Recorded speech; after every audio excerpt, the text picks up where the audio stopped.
Would I love for them to get the correct call? Absolutely. But the precedent that this set, third thing, Kirby Smart, absolutely right. College football has never been better. Interest has never been higher. I believe that we are at the dawn of the golden age of college football. It was an epic day of college football. It was one of those days where you fall in love with the sport all over again.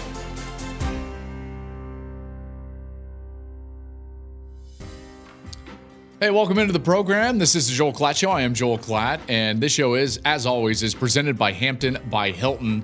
We have got a great show for you because that was an incredible game on Saturday. I'm going to talk a lot about that Georgia-Texas game and exactly what went on Saturday in DKR. We'll get to the Alabama loss, the game that I was at, Indiana. Man, Indiana is really good. I can't wait to chat about Curt Cignetti and Indiana and some other things. Remember, wherever you like to social media, we're there, Joel Klatt Show, at Joel Klatt Show. You can go follow us. You can get all of the content that we've got coming out all week long on any of those social platforms. You can rate and review us wherever you listen to this podcast, and we thank you for listening to this podcast. Share it with a friend, why don't you? And please rate and review us. And then we really encourage you to go to YouTube and continue to hit that subscribe button. We continue to grow, and we appreciate that. Thank you very much. Continue to share that with your friends as well. Grow that YouTube up. Subscribe to the YouTube channel. Get into the comments below, like the video, and all the things. Okay, so let's get into it. It was a really great day, right? I mean, like, college football continues to deliver, and we're getting great game after great game after great game. You cannot argue with the super conferences, and you cannot argue with the expanded playoff because we see the great games and the matchups, and we also see the meaning change in college football. And there are just point blank period more meaningful games in our sport. And it's been really fun to watch so far, and that's only going to increase. And hopefully we've got a little bit more on that coming up on Wednesday's show right here at the Joel Klatt Show. Let's talk a lot about this Georgia-Texas matchup. Georgia wins 30-15, and they knock off what was the number one team in the country in their stadium. So that's a monumental effort, and kudos up Georgia. Unbelievable game from Georgia. It really was. So let's break it all down because there's a lot to get to just within the game. We can talk just about the game, obviously, the way the two teams played. We've got to talk about Quinn Ewers and Arch Manning and everything that went on there at the quarterback position for Texas and the call that was overturned. That was a wild scenario. So thoughts coming 3, 2, 1 right now. Okay. So while I was watching on TV, and trust me, I had a lot of time to watch on TV because I was stranded again, this time in the Houston airport. Didn't get home until 1:30 a.m. Appreciate it, United, again. I had a lot of time to watch the game. And by the way, since I was in Houston, I was standing around with a decent amount of Texas fans. And watching the game, and in particular in that setting, it felt like Georgia was just mauling the Texas Longhorns. I mean, that's the way the game watched on TV. Like, Texas didn't really have a chance, even if they came back a little bit in the second half. And it just didn't feel like the pass rush from Georgia, the ability of Georgia to stop the run and all this thing. And watching TV, you're just like, oh man, this was a mauling. Dark Kirby has been activated. And it's like, that's how it watched. 30-15, they win the game. They played great. Then you turn on the film. And here's the thing about actually watching the coaches' tape. When you don't have all the replays and the commentary and everything that's going on and the emotion of watching it live, and you can actually just sit and watch the sequence of the drives. You can sit there and you can rewind it. You can pause it. You can see what's going on. And here's what always happens when you actually watch the film. It's never as good as you think, and it's never as bad as you think. All right, I even remember that as a player. You would come off and you'd be like, man, I threw for 300 yards. That was great. Now, did I do it a lot? No. But the certain times that I did, it was like, I played incredible. Then you go watch the film and you're like, dang, I made like 8 awful mistakes, 9 awful mistakes, 10 awful mistakes. Then you would go out there and it wouldn't be very good. You would get beat, and it's not anywhere close to feeling cohesive. And then you go to the film and you're like, man, it's so close. So it's never as good as you think, and it's never as bad as you think. All right, when you're actually watching the tape. And that's exactly how this game watched, because what the film showed is that Georgia was better, but it was not drastic. It was not drastic. In fact, what you saw was two elite defenses in this game. Texas played incredible on the defensive side of the football. Georgia played incredible on the defensive side of the football. And two offenses that struggled, really, for the most part. Now, I think Texas struggled a little bit more, but that was namely at the line of scrimmage. And then that's the other thing that I would say kind of happened when you turned on the film, is that you understood that, like, Georgia was really good at the line of scrimmage. And it starts to really jump off the tape of, like, man, there's one team that's very comfortable in this setting. They are comfortable being uncomfortable, and that's Georgia. And you start to really understand, and you start to see, and it materializes for you. It's like, well, this is why they've won 51 straight games against teams not named Alabama.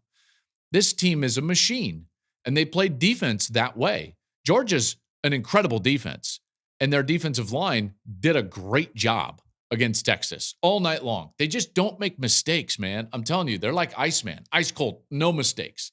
And that's one of the reasons why they were able to win the game. And it's one of the reasons why you understand why Kirby has so much success, is because he's clearly held that standard. So the difference of the game was the fact that one team didn't make mistakes, Georgia, at least defensively, and then the other team, Texas, did. Okay, so let's start to get into it now. When you really look at this, three things happened in the game. Both defenses played really, really well. That's number one. Number two, Georgia won the line of scrimmage, okay, on both sides, Now, the third thing that happened is that Texas made massive mistakes, and that those mistakes were magnified. Georgia was able to overcome their mistakes because, one, their defense was playing incredible, and two, they didn't happen in spots on the field that Texas could immediately take advantage. Okay, so because of that, now you've got these three things that are going on, right? Texas's defense, they're playing great, but you know what? They're being put in bad situations. Why? Because their offense is making these huge mistakes. The line of scrimmage, Georgia winning it both offensively and defensively, had a lot to do with the game situation. Okay, and the game situation got away from Texas really fast. There was a sequence of 3 possessions that the game just kind of unraveled, and it had to do with Texas making mistakes, Georgia playing clean.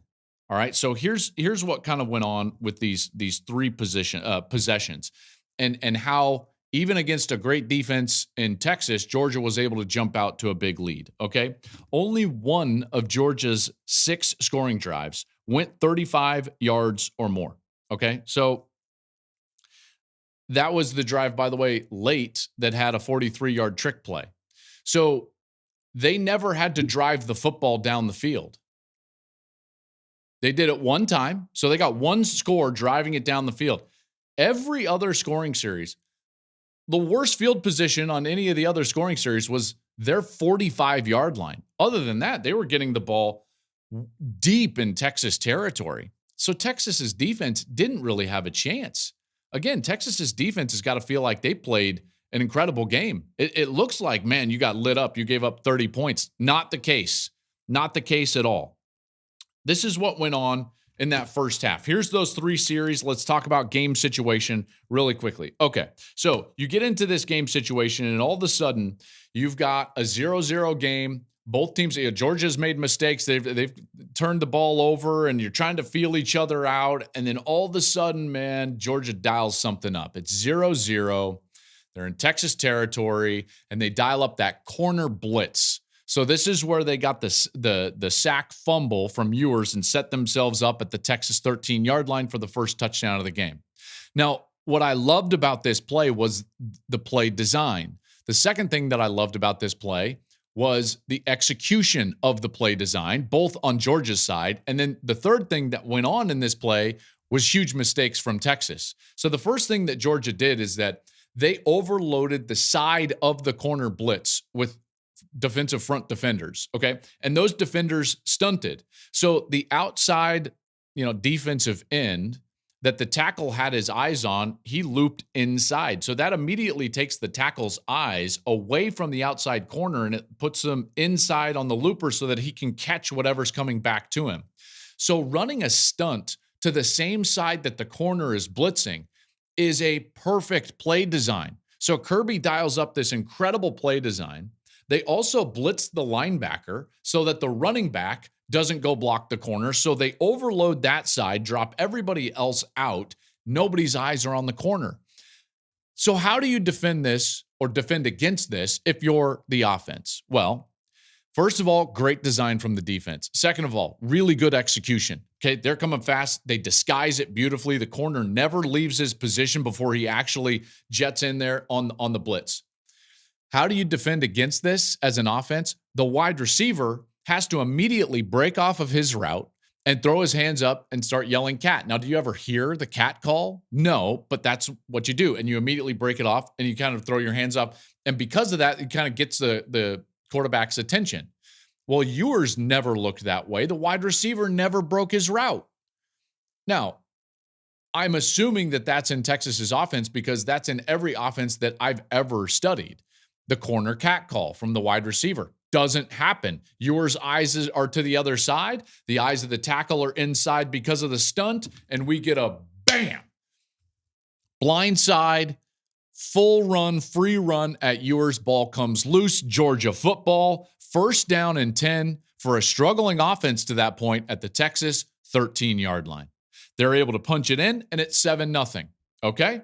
So what happens next? Well, the ensuing kickoff, nice return for Texas, holding. You cannot have penalties on special teams. Penalties on special teams always magnify the number of yards that the penalty actually is. Why? Because the return was actually quite nice, and then they got the holding call, and so they had to start their drive kind of way backed up. They start their drive way backed up. They give up a sack. It's not clean. You can tell the Georgia defense is starting to feel themselves. They're playing really well. This is an aggressive front. The defensive line is doing a heck of a job stopping the run on first down. They're pinning their ears back. And so now all of a sudden, Texas has to punt the ball basically from their own end zone. When you punt the ball from your own end zone, you have to protect against a block. When you have to protect against a block, you don't get downfield and cover the punt very well. When you don't get downfield and cover the punt very well, you give up quality field position because of the return on the ensuing kick. And lo and behold, where does Georgia start the next series? The Texas 28-yard line. The Texas 28-yard line. So now the defense in subsequent series has had to start on the Texas 13 and now the Texas 28. And the Texas defense holds to a field goal. Astonishing. Like that's incredible. To start a series at the 28, your own 28, and hold to a field goal, massive win. Texas's defense doing their job. Georgia's offense, just kind of okay. Not great. Too many drops, not many skill position players winning on the outside. O-line doing a decent job. Running game okay. Beck settling in, 10-0 Georgia. All right, next drive. And now we flip into the second quarter. This is when it starts to go really downhill for Texas. This is when Quinn Ewers starts to get really shaken up, where his eyes start to go all over the place. And then the mistakes ratchet up for Texas. And all Georgia has to do is execute their details. Man, this next interception, I'm telling you, when I'm watching the film, I'm pausing it several times. And I'm like, I cannot believe what I am seeing right now. Okay. I don't want to get too technical here, but the interception in the second quarter, the number 2 receiver Texas had, who was in the slot, is running what's kind of called a stick route. Okay. So versus man, it's an out route, a 5-yard out route. And versus zone, it's kind of a 5 and settle towards the outside. Okay. So you're not running out of your break. You're kind of settling outside of your break. Okay. Now, early on in quarterback play, when you're developing a quarterback, there's things that you have to understand about structure of defense. One of the things that quarterbacks are taught when they're very young, or should be taught, is that you never throw a flat route or an out-breaking route that is short against cover 2 defense. And the reason is because in cover 2 defense, the corner who is sitting outside has no deep responsibility. So all he's doing is trying to jam the wide receiver and then putting his eyes directly inside and trying to catch any of those short outbreaking routes. He's a flat defender. So you cannot throw a flat route into cover 2. You just can't do it. So we know this as quarterbacks. And we know this as play designers. So we try to do things like the number 1 wide receiver to that side. If we're trying to throw a little outbreaking route into cover 2, that wide receiver has to take an outside release, meaning that he has to run outside of the corner. He can never run inside of the corner. Why is that? Well, if you run inside of the corner, you're just drawing the cornerback's eyes directly inside to the outbreaking route. If you go outside, he at least has to pay attention to that and try to get a jam, and his eyes leave the outbreaking route that's coming from the inside. What do you think happened on that play after I described that? Wide receiver runs right inside the corner. They run the little stick route from the slot receiver, and Quinn Ewers throws it right to the stick route, who's trying to settle to the outside, and the corner for Georgia is just doing his job. He doesn't even have to make a great play. Why? Because he's just doing his job. And this is what Georgia's defense did time and time and time again. They were just doing their job. They are great players that are sticklers for the details of the game. And so there he is, bam, pick. First down, ball on the Texas 34-yard line. Touchdown a few plays later, 17-0. And guess what Georgia's offense has had to do? Nothing.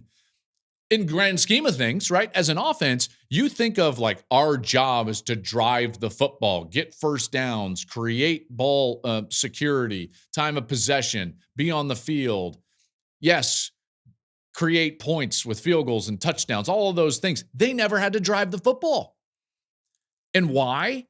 Because the defense set them up, and in large part because of the Texas mistakes. I cannot stress enough. We used to call it, okay, so when I was in New Orleans with Sean Payton, briefly, right? I didn't have a long career in the NFL, but whatever. And Sean Payton would install these types of plays, like stick or anything like this. And if it was the number 1 wide receiver that had to take an outside release, that's literally his only job. He's not even in the progression, folks. The wide receiver has to release outside. Sean Payton used to call that a bus ticket release. And he'd be like, you know why we call it a bus ticket release? And everyone's like, why? And he would say, because if you don't take an outside release, you're on the next bus out of town. Basically, like, you're fired if you don't go outside. They run stick, outbreaking route from the slot receiver into the short side of the field, and the outside receiver runs directly inside the cornerback. I couldn't believe my eyes. And that's a pick. And Georgia doesn't even have to do anything sensational. They just have to do their job. He's just playing with his eyes towards the inside, and boom, it goes right there. And by the way, I can't believe Ewers threw it. I mean, the corner is sitting there. It's outbreaking. He didn't settle outside. There was a backer on him. He's kind of trying to strike away from the backer. A lot of technical talk to tell you that there were massive mistakes. So you get no cat call from the wide receiver, corner blitz, sack fumble, touchdown Georgia. You get a holding call on special teams. Special teams penalties will kill you. Georgia gets the ball after a nice little punt return at the Texas 28-yard line. It's a field goal. Now it's 10-0. And then you get an interception thrown into a cover 2 corner because the wide receiver didn't take an outside release. And now all of a sudden it's 17-0. And guess what? Now you can't run the football because what was already difficult to do, which was run the football against Georgia's front, the game situation is allowing them to pin their ears back.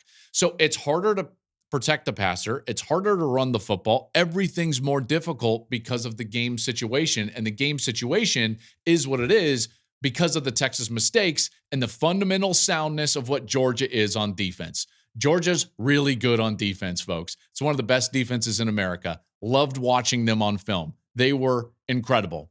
And then you start to think to yourself, at least I do, it's like, you know what? This makes too much sense.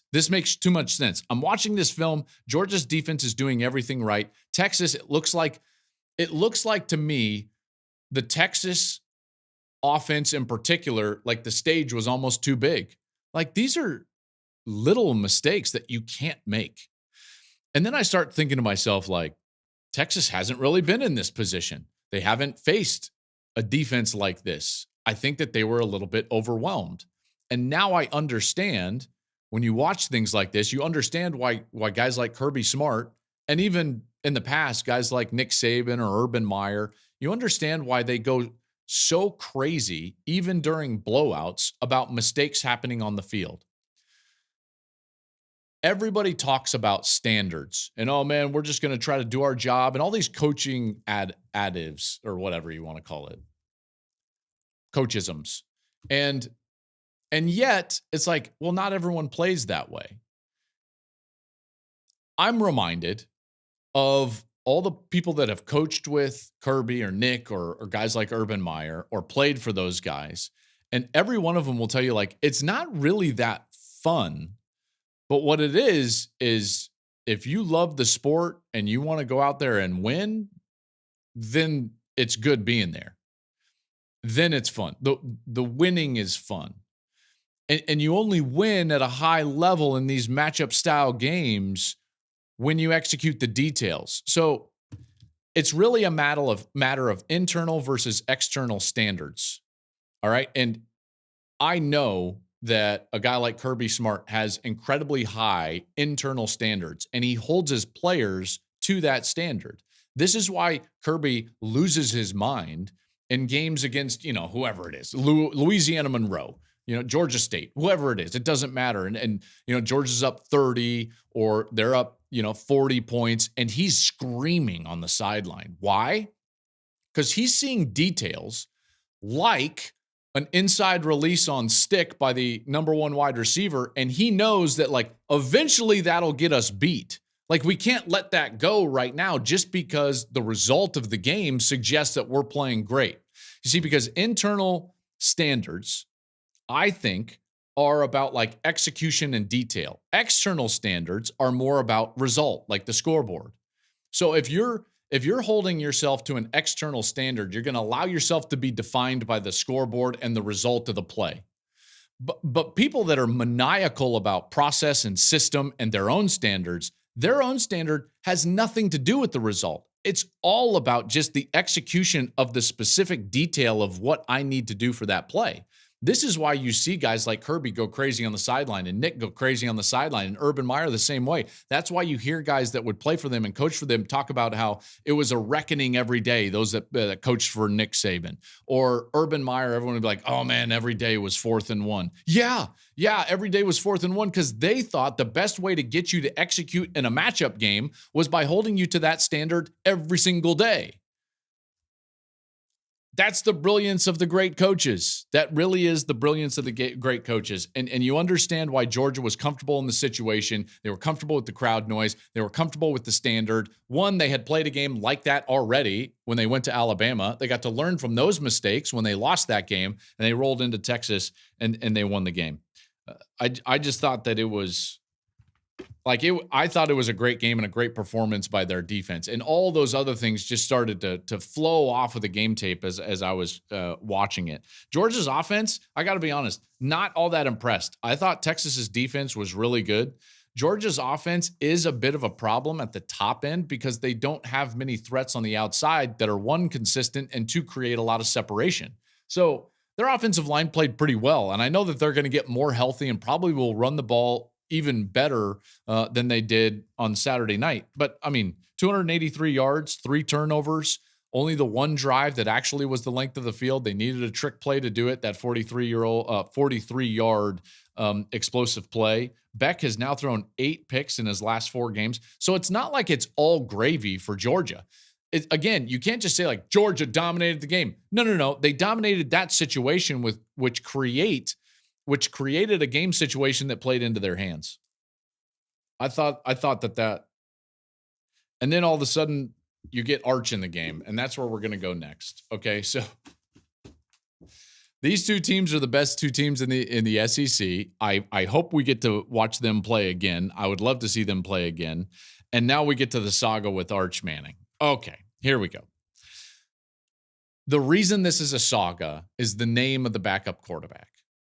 What happened Saturday night between Steve Sarkisian, Quinn Ewers, and Arch Manning was a case study in a coach that understood that his team and quarterback to some degree was kind of shell-shocked over the course of about 4 series of football. And he had to change what was going on. So to me, it wasn't necessarily about the fact that he replaced Quinn Ewers with Arch Manning as much as it was, hey, my starter is really struggling out there. He's not seeing it very well. I need him to settle down, and we might need a spark. And so he made a change at that point. When Arch Manning goes in the game, you have to understand one thing as a quarterback, and Quinn Ewers knows this. As soon as Arch jogs on the field, if he has success, it's his job right there. And Sarkisian knows that he's willing for that outcome to take place. If Arch marches down the field, then he goes back out for the next series. If it's still pretty good, he goes back out for the next series. That's how football works. Ask Drew Bledsoe. I mean, we all know that. Quinn Ewers knew that. Now, let's get into this idea of like, how do you pull a quarterback?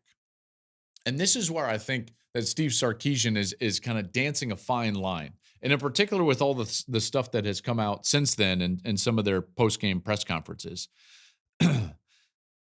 3 ways you can pull a quarterback.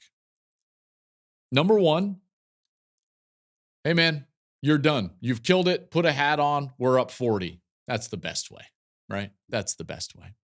Number 2, you jog off the field and they say, hey, we're going to go with, and then name the backup quarterback. We're going to go with Arch here. Hey, we're going to go with our backup. That's not how you want to get pulled. Then there's a third way, which is, hey, come settle down for a second. All right. And keep yourself in it. Come settle down. Okay. Just come settle down. Where you're leaving the door open for that player to go back on the field. It's not, hey, sorry, like this ain't working. Somebody else is in. There is okay, let's take a pause. Let's get a timeout. Let's come over here. Let's settle down. That doesn't always happen. And I don't necessarily know that that's what happened with Quinn Ewers and Arch Manning, but there was a sense that Steve Sarkisian, at least in his comments post-game, and even what I saw on film was like, hey, Quinn Ewers is not seeing it. So after that interception, again, he throws it into cover 2. He throws that little outbreaking route into cover 2. Next series, not good. He's got things open, and he's not throwing the football on time. And Sark knows where the football is supposed to go. He knows what the defensive look is. He knows what the timing of the system is. And so when the ball is not coming out on time, he knows that, Quinn's not right. So something needs to happen here. We need to make a change. He needs to make a change. And so he makes the change. And to be honest, Arch missed some things as well, including on the play that was the sack fumble that led to another score for Georgia, also another one of those short fields. So he goes in at halftime, and that's when, at least Quinn Ewers says, that's when he was told, hey, you're going to go back out there. And by the way, it worked. It worked because he settled down and he played so much better in the second half. If you were to watch the game film and you saw those 3 series to end the second quarter, his last 3 series, and then you see the series that he had to start the second half, you're like, oh yeah, he's way better. They're way better. He's clearly settled down. Going forward, Quinn Ewers is a starter. As long as Steve Sarkisian keeps saying it that adamantly, that's all we can believe and trust. And I do think that Quinn should be better from this. If they use this as a learning experience, I think that they can become better moving forward. And he said that it's his job. And he's not necessarily on notice, but as a quarterback, you got to understand, you've got to go out there and you've got to play well in order to keep your job. Now we got to get to this overturned call. There was so much in this game, wasn't there? Okay. So we all know what happened. The officials throw a flag for defensive pass interference. An egregiously bad call, by the way. Terrible call. But as I have stated over the course of the last few weeks, officiating is bad everywhere in every game. There was terrible calls in our game. The officiating in college football right now is really poor, really poor. And most of the bad calls are centered around pass interference, which, to the officials' credit or defense, impossible to officiate. I mean, I understand, but this one, it's like, oh my gosh, that is a bad call. Georgia player runs into Texas player, they're fighting, and then it's a pick, and all of a sudden the flag comes out. Number one is it was a bad call. Number two is then chaos erupts, as we all know. Bottles on the field, Sark is going over there holding up his hands. And during that time, the officials have time to confer. And the replay has been up on the Jumbotron, and the bottles are on the field, and the teams are coming in from their benches onto the field so that they're away from the bottles. They get it under control. They clean up the field. And meanwhile, the officials have had a chance to look up at the Jumbotron and be like, oh man, that was a terrible call. That was a bad call. And they changed the call. I've never in my life seen anything like this. Never. Never. They changed the call. They rewarded the child throwing a fit in the candy aisle at your local grocery store to get his mom to buy him a Snickers.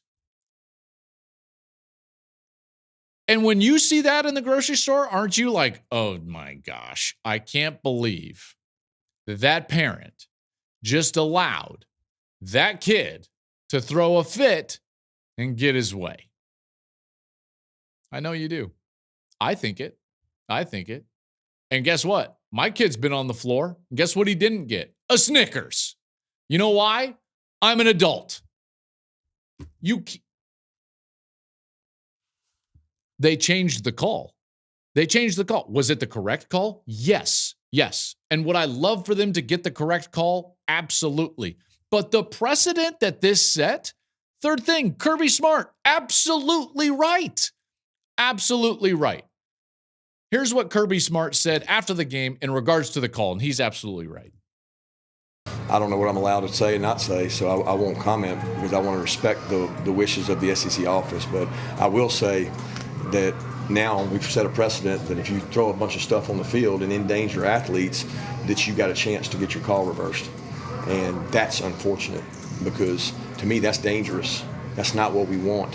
And that's not criticizing officials. That's what happened. 100% right. If you allow your child to throw a fit on the floor of a supermarket to get a Snickers, he's going to do it the next time you're at the supermarket. Everybody knows this. And they rewarded the child throwing a fit. Like, you cannot do this. And here's the thing, folks, is it's not just the next Georgia game or the next Texas game. It's not specific to that fan base. There were 10 million people watching that game. This is every fan watching a high school football game or a high school basketball game. What those officials did in that game on Saturday in Austin, Texas, set back officiating decades, because every single sporting event that anybody is at for the next year or 6 months or however long, they're going to think in the back of their minds, hey, if we throw a big enough fit, maybe we'll get a Snickers. I mean, I cannot believe they reversed the call. You cannot do that. It is not a reviewable call. You can't challenge it. You can't change it. Once it's made, you live with it. I think it was Jim Joyce, if I'm not mistaken. Was it Jim Joyce who made the bad call at first base on the Armando Galarraga would have been perfect game for the Detroit Tigers? You guys know what I'm talking about? Like, I think it was Jim Joyce. I might be wrong on the name of that, but like, you think he didn't want to go back and be like, oh man, I blew it. I want to reverse the call. But you can't. I can't put spilled toothpaste back in a bottle of toothpaste. And I damn sure can't give my child a Snickers if they cry on the floor of a supermarket. What are they doing? I couldn't believe it. And my hope is that this doesn't continue. And you know what? In order for it not to continue, they may have to change rules. And so I immediately thought to myself, like, well, maybe we need to make pass interference reviewable. And then I thought to myself, well, that is just Awful. You can't make subjective fouls reviewable, then we'll have to make holding reviewable. And then I started thinking about review and fixing calls, and how do we get it right and yet avoid a situation like this, and how do we make sure that we're not giving petulant children Snickers every time they throw a fit. And then it came to me, and then I actually got kind of happy. So I went from angry to happy, because I'm like, wait, there is a fix. There is a fix. You guys know I call UFL games in the spring. The fix is in the UFL. The UFL has a super challenge. Every coach has one super challenge. Any call, anytime, they throw a challenge. Hey, I thought that was offside. Challenge. Hey, I thought that was a poor pass interference call. Challenge. And now what you're doing is that you're creating a system where officials can get back together. Then they can review it, and they can all chime in rather than just one guy in the heat of the moment throwing his flag. And everybody can be like, hey, you know what? I think that call should be reversed. And then everybody knows that that's just the process of the super challenge. So the crowd knows there's a process for a super challenge, so they don't need to throw a fit. It would be like a kid knowing that, hey, 5 p.m. on Friday, if I've been good all week, then I get my Snickers. Now you're setting a better precedent. The super challenge. Or you say like one a week. You get one a week, kid. You get 1 Snickers a week. So ask for it when you want, but you don't get 2. You don't get 2. So this is the only way to fix this moving forward, because right now the precedent is throw a fit, throw bottles onto the field, regardless of what sporting event that we're at. And maybe the officials will heed our fit and they'll give us what we want. Just an egregious job. You have set college football back, high school football back, every sporting event back, every official that's trying to do the best job that they possibly can. So you know what? We've got to go to a super challenge. It's the only way forward. UFL for the win.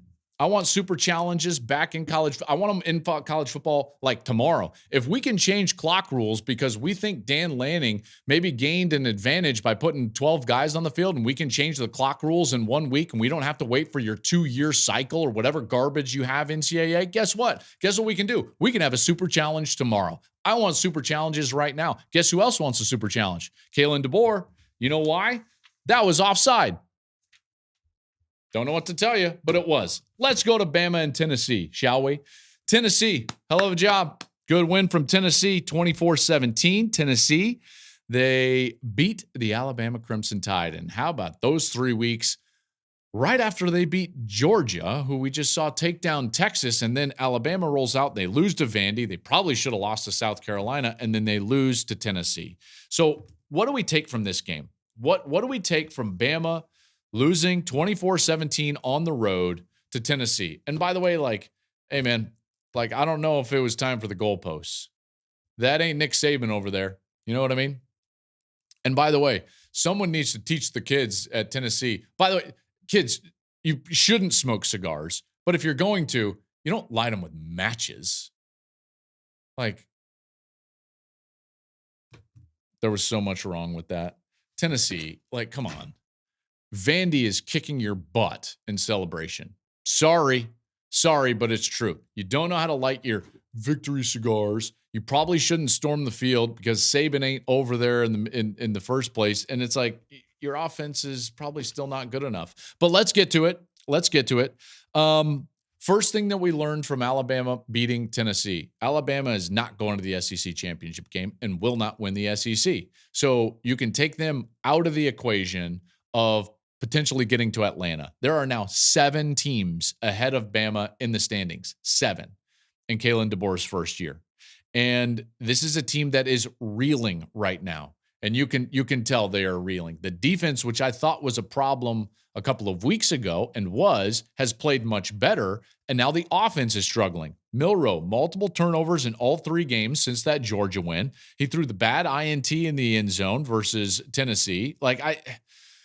He needs to play better. And the problem is like there's too much pressure on Milroe to be perfect because the team isn't great around him right now.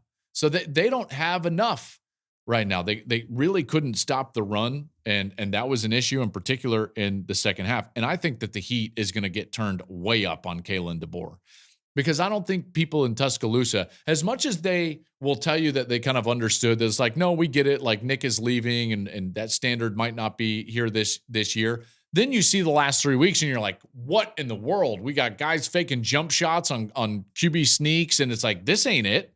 This ain't it. This is the first time losing 2 games before November since 2007. That's Nick Saban's first year. They only lost 2 regular season games in 4 of Saban's 17 seasons, and they've already got 2 losses in this one.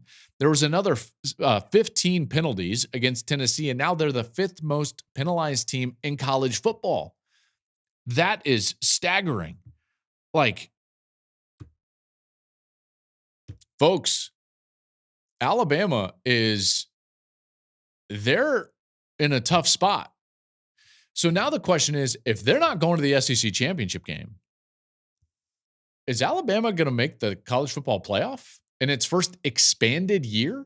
I told you way back when I said, like, what were the expectations? I told you Kalen DeBoer doesn't have to be Nick Saban, but he can't miss the playoff. He can't miss the playoff. If you miss the first 12-team playoff and you're Alabama with Kalen DeBoer, that's alarm bells in Tuscaloosa. And guess what? I think now, after losing to Tennessee, I think Alabama might control their own destiny to go to the playoff, but only if they win out. 10-2 Alabama with a win over Georgia absolutely gets in. Okay, so they will absolutely go. I think that's 100%, and I think everybody would agree with me. Now, the more tricky question is, does Alabama go to the playoff if they're 9-3? 10-2 in, 9-3, 9-3. And let's just say, sake of argument, that the loss is LSU. It's at LSU. That's going to be a tough environment. Like, let's just say, sake of argument, okay? 9-3 Alabama with a win over Georgia. Do they go to the playoff?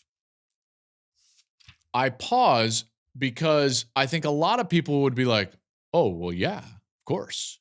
Of course they would. They would have a win over Georgia. I don't think so. I don't think so. I think Alabama has to win out. Think about the number of teams that could still be ahead of them, not just in the country, but even just in the SEC. Okay, so think about this. If they lose to LSU, let's just say, hypothetically, if they lose to LSU and they're 9-3, they lost to Vandy, they lost to Tennessee, they lose to LSU, but they have a win over Georgia. Well, you would at least play out a scenario where Georgia, Texas, probably Texas A&M, LSU almost certainly, if you give LSU a win over Bama, and likely Tennessee, all have better records than them. All of them have better records than them. That's 5 SEC teams. SEC is not getting 6 teams into the playoff. They're just not. There's just not enough spots. Okay, because all of those teams would have a really good case, a really good taste. That's Georgia, Texas, Texas A&M, LSU, and Tennessee. And in fact, maybe one of those is not going to get in. And they would be ahead of Bama in terms of record. Then that's not even taking into account what's going on around the country. Like, we could easily get a 12-1 Ohio State and Oregon. We could easily get an 11-1 Penn State. We could get a 10-2 Indiana. We could get an 11-1 Notre Dame. We could get a 12-1 both Miami and Clemson. We could get an 11-2 Kansas State. We could get a 12-1 BYU. We could get a 12-1 Iowa State. And all of that is totally outside of Alabama's control. So you heard it here first, hopefully. Alabama 100% in if they win out. And I'm going to say 99.999% sure they're out of the playoff if they lose one more game. 9-3 Alabama is not going to the playoff. 99.9%. Now, they would need major chaos out there. And if chaos starts to unfold, then yeah, maybe, because they would have a win over Georgia. So let's back it down. 99, let's call it 95%. 95%. Tennessee, really quickly, because I don't want to just abandon Tennessee. I just thought it was more interesting talking about Alabama because the loser of that game put themselves really in a precarious spot. Tennessee, here's what my thoughts on Tennessee, and they haven't changed really Tennessee is elite on defense. They can run the football well, and they really struggle throwing the ball. All right. Nico made a few plays. I thought his plays with his legs were really good. And then when they can get him on the run, when he throws the ball on the run down the field, they get that explosive play. Like that to me is when they're at their best.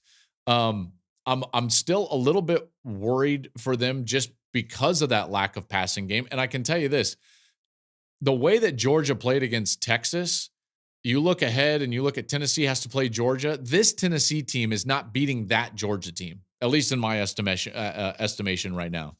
I'll be pretty shocked if they beat Georgia in Athens. I think that's November 16th. But if they finish 10-2 with a win over Alabama, then they're absolutely playoff bound, at least in my eyes, pending what's going on in the rest of the country. So to me, Tennessee is still a great bet. I really like a lot of things. Nico has got to clean things up, and I think that we know that. All right, real quick, the game that I was at. So Indiana routs Nebraska. Indiana's undefeated, and everybody's wondering if this is real or not. And then they roll out there against a 5-1 Nebraska team that a lot of us thought was actually pretty good, and they beat them 56-7. Holy cow. Holy cow. This is their largest Big Ten win since the 40s. They have the number one scoring offense in the country. We're deep into October, folks. This is not a few, 3 games against FCS schools in September where you have the number one offense. They have the number one scoring offense in the country deep in October. Curt Cignetti has done a marvelous job with this Indiana team. I love what this Indiana team is doing. Let me give you some thoughts on this Indiana team after covering them for a week. Number one, they're incredibly well coached. And this philosophy that Cignetti used to recruit this roster and build this roster, I think a lot of people are going to need to look at and try to copy. And it'll be hard to copy because there's just not a ton of these players out there. But this idea that Curt Cignetti had to prioritize production over potential in the transfer portal has paid off huge. He went after players with a lot of experience that have produced at a high level, a lot of them, group of 5, all conference caliber players that had played a lot of football, 20, 30, 40 games played at their previous spot, success on the field, even some of their programs, and they wanted to come and they tried to do it at Indiana. A lot of those players were from JMU, and that was a highly successful program under Cignetti, but he brings in 27 transfers.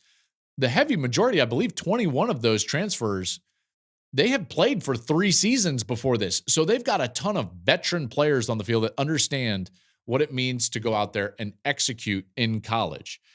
That's number one, is just roster construction. You look up and down that roster, and it's littered with guys that can really play, namely their quarterback, Curtis Rourke.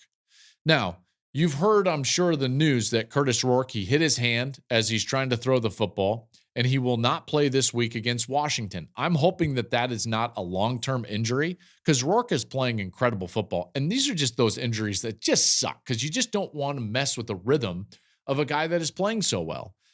I think up to this point in Big Ten play, he would be my offensive player of the year in the Big Ten if we just stopped it right now. Now, Dylan Gabriel certainly would be in the equation. Caleb Johnson would be in the equation as well. There's some guys that have played really well, but this guy has played in particular great for a team that is undefeated. I hope that he gets healthy. I really do, because their offense, man, I'm telling you, it is so fun to watch. Their offensive line is doing a great job. They're not a great offensive line, but they're doing a great job. They dominated the front of Nebraska. Those guys like Ty Robinson, who came in with a number of pressures. In fact, he was in the top 5 in pressuring the quarterback from the interior in college football. He didn't come close to the quarterback. Nebraska had no pass rush whatsoever, and they couldn't stop the run. This is a team in Nebraska that had not given up a rushing touchdown, and yet here's Indiana just marching the football on them. And a lot of it comes into focus when you start to look at their schematics. And what they do offensively, which I really love, is that they are always putting the football in the place where the defense is most vulnerable. And the only way that you can do that, well, really there's a couple of ways, but the way that they do it is with post-snap reads. They have these RPOs, run pass options, and they are intricate and they are really effective. And they're only really effective because Curtis Rourke, he's one, making great decisions. He plays with a slow heartbeat. He processes information incredibly quickly in the pocket, and then he's accurate throwing the football. So when I watch film of Indiana, the football is constantly penetrating the most vulnerable place of the defense on almost every snap. And then when they're not reading it post-snap, they just execute better than everybody. Like I was telling you earlier with the Georgia defense over Texas, that's similar to what this Indiana team does on the offensive side. Curt Cignetti is an offensive guy. He holds a high standard, and guess where he learned? He learned from a lot of different places that he coached, but he was at Alabama with Nick Saban, and he was there in like the dirty years. I call those early years the dirty years. That's when Saban was just laying it down. It's like the boot camp years for Alabama football, where you're breaking them of everything going on previously, and you're laying down exactly the way that you want them to behave and work and act and all of that. And he's there for that. And he's recruiting all of those players, including Mark Ingram, our Heisman Trophy winner. And then he goes off and he's a head coach. He's won everywhere, and he understands that process. So when I asked him last week on Friday, I was like, how's this happening? He was like, well, I have incredibly high standards, and then I do not adjust and hold people accountable to that standard. And I'm like, slow clap. Bravo. That's what life is about. That's how you do it as a coach. That's how you do it as a coach. This is a team, man, you look up. They've got Washington this week. They're at Michigan State. They've got Michigan in a few weeks. Then they've got an off week before having to travel to Columbus. So then they're at Ohio State. And then they've got Purdue. Listen, it will be an upset if they're 10-2. Because they're going to be favored in 4 of those games and a dog at Ohio State. This team could easily be 11-1. Easily be 11-1. This is why, like, Ohio State has no room for error. They cannot lose another game. They have to win out. Ohio State has to win out in order to go to Indianapolis, and play for the Big Ten title. And they've still got Indiana and undefeated. They've still got Penn State and undefeated. Man, I tell you, you look up, man, and that is quite the schedule for Indiana. Indiana might be 11-1 and in the first 12-team playoff. They're really good. Taven Jackson was the backup quarterback. He came in the second half. He led 4 touchdown drives, and he played really well. So, he's got those experienced players on the outside, all those transfers. He's got Cignetti. He's got everything going on, and that Indiana team is awesome. And that's why I put them in my top 10, by the way. And they were in my top 10. Okay, things that I've got to get to still on Wednesday. We've got to look at like who's all still alive for the college football playoff, because there are so many teams. And when you look at all the teams still alive, whether it's mathematically or even more so, you're going to see all the important games that are being played now deep into October, as opposed to what we used to have with the 4-team playoff. So we're going to do that. I've got to talk about USC, OU, and Michigan. Woof. I've got to touch on all of those, and I'll get to all of those on Wednesday. And we'll get to picks on Thursday. Man, the picks. 4-2 again. Heater. What are we? Well, I think we're 29-14 on the year against the spread. That's been good. Hey, remember to follow us wherever you like the social media at Joel Klatt Show. We'll be back on Wednesday with another show. And I just appreciate you guys listening, being a part of this show. I really do. Have a blessed day. We'll see you on Wednesday.